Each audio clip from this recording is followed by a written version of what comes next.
Babaeng giaresto tungod sa iligal nga droga sa Opol, Misamis Oriental, gikulata kuno sa kapulisan.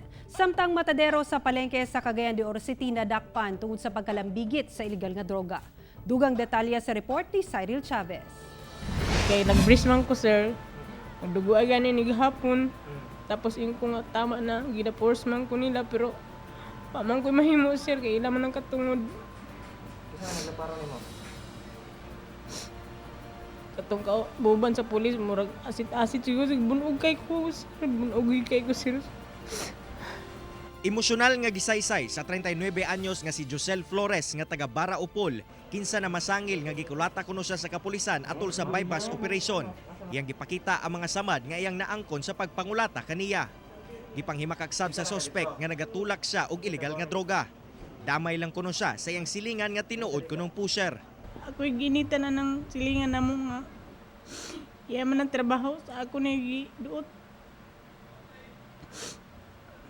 Ako nag-speak ngayon mahitabo, sir, kay naningkamot ba ko sa kong galingon. Gipanghimakak sa otoridad ang pasangil kaniya.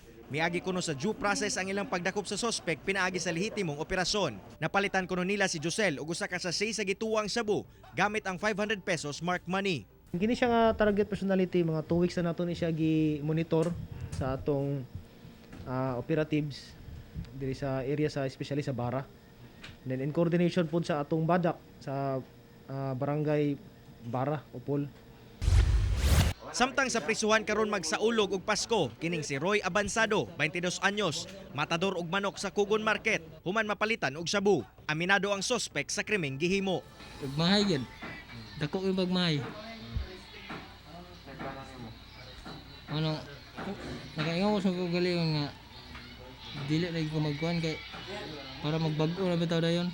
Considering naman siya nagkatrabaho, so most likely ang ihapong mga friends na agad gihapon diya yung circle of friends.